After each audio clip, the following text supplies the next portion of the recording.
This is going to be an extremely bitter and cold winter for millions of people from all over the globe. The rush to hard energy supplies is rapidly accelerating as soaring prices and concern about potential shortages continue to cause anxiety for countless families. In many places, widespread street demonstrations have already begun. New reports reveal that homeowners are lining up for days to buy coal, firewood, and alternative heating sources ahead of the winter. The cost of living crisis is plaguing many major economies around the world, and people are getting increasingly furious with their government's inaction. This is said to be the most devastating energy crisis the planet has ever seen, and we must start bringing attention to the issue before it's too late. We have a lot to discuss today. Before we begin, if you haven't subscribed yet, please subscribe to our channel and hit the bell icon to get notified of our new videos. In the coming months, a lot of people are likely to feel really bad about their lives. People all over the world are realizing that there is a real risk of power shortages, power cuts, and blackouts during the coldest months of the year. This is causing a huge rush to stock up on energy supplies. A recent article on 𝐦𝐤 said that gas and electricity prices are so high that people are looking for other ways to get energy because global energy production has dropped sharply over the past month. The number of people looking for firewood has gone up by 100, and it's likely to go up even more. Analysts at Deutsche Bank assume that people have also started lining up their cars and trucks in front of coal mines to get supplies before they run out. The report says that people who are afraid of running out of heating fuel this winter wait in lines that remind them of communist times for days and nights to stock up on fuel. Arthur, a 57-year-old pensioner, drove over 18 miles from his poor home to the closest mine he could find in eastern Poland. He wanted to buy several tons of coal for himself and his family. Toilets were put up today, but there's no running water. He said after 3 nights of sleeping in his small red hatchback in a line of trucks, tractors pulling trailers, and private cars. This is out of the question. He showed that people sleep in their cars. I remember when we had communism, but it never occurred to me that we could go back to something worse. He said that his family is one of millions that heats with coal, but now he has to deal with shortages and higher prices because the West put an embargo on Russian coal after Moscow attacked Ukraine in February. Most of the world's imported coal comes from Russia. Over the past few decades, it has become a household staple because it is cheap and comes in lumps that are easier to use at home.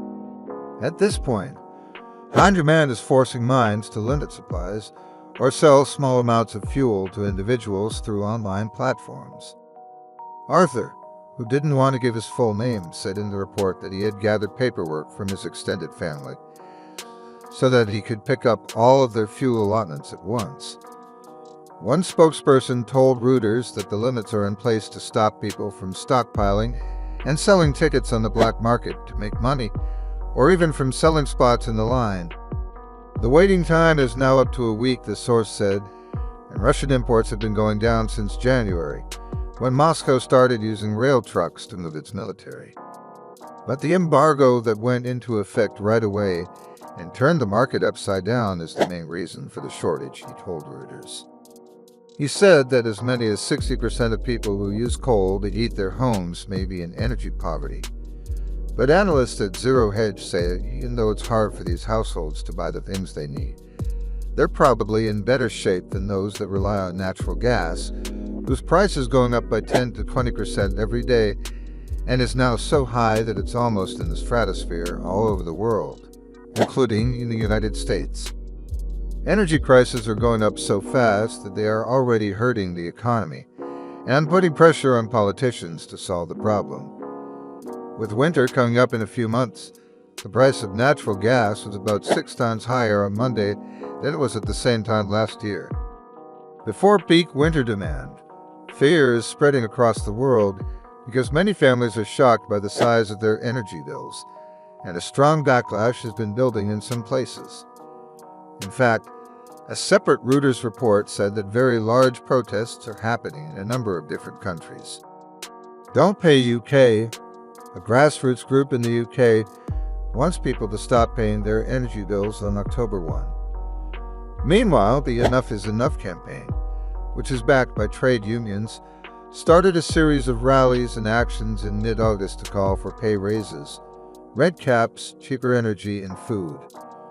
The paper went on to say that hundreds of thousands of workers in the public transportation, healthcare, and aviation industries have already gone on strike because of the rising cost of living. They want higher wages to help them deal with rampant inflation. It's safe to say that this is just the beginning. Many government officials are worried that there won't be enough energy for everyone, and that shortages and outages could put a large portion of the world's population in a very dangerous situation. Even now, the lack of energy on a global scale is making it hard for big companies to do much less.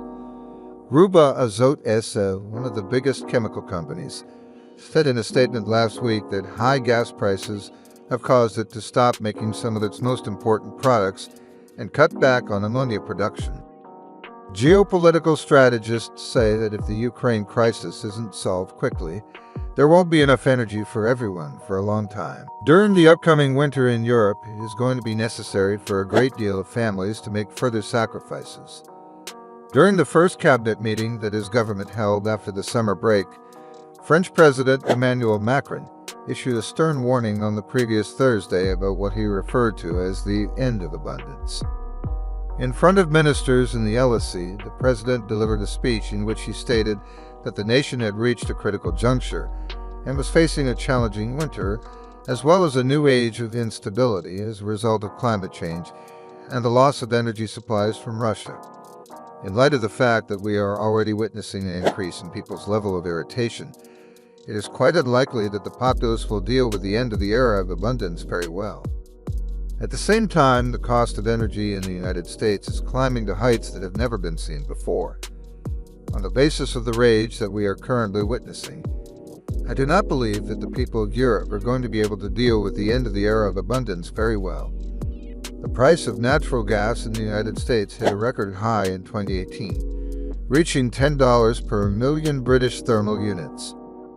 They have increased by more than 150% just this year, and by more than 500% in comparison to where they were in 2020.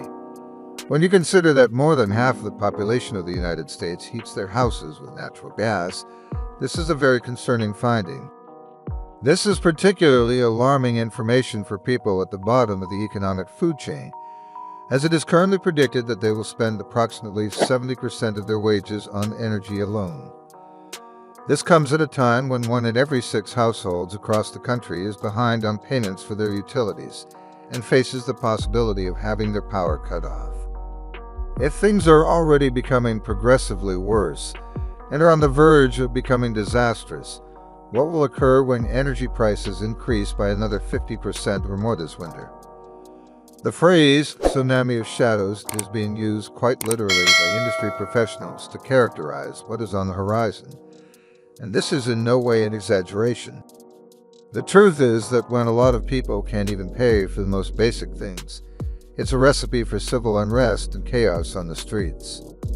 One professor who keeps track of these kinds of things says that there have been about 10,000 economic protests around the world since November, and that there will be a lot of social unrest this winter. 𝐦𝐨𝐫𝐞, a professor of development politics at the American University in Washington, D.C., is researching energy, fuel, and food riots. He found that, at the very least, 10,000 of these kinds of protests have happened around the world in the past 10 months. Until people feel like they're being heard on energy needs, I don't see any reason for them to stop protesting, she added. Most people don't realize it yet, but there will be a lot more chaos in every part of this country sooner than they think. The government isn't taking this crisis seriously enough, and it's up to us to deal with the results of their "let's wait and see" attitude. We want to tell you to do what you can to become less reliant on the power grid. The worst is yet to come. Energy bills are about to go through the roof. That's all for today. If you like this video, please give it a thumbs up. And if you want to hear more videos from our channel, subscribe and make sure to turn on the bell icon.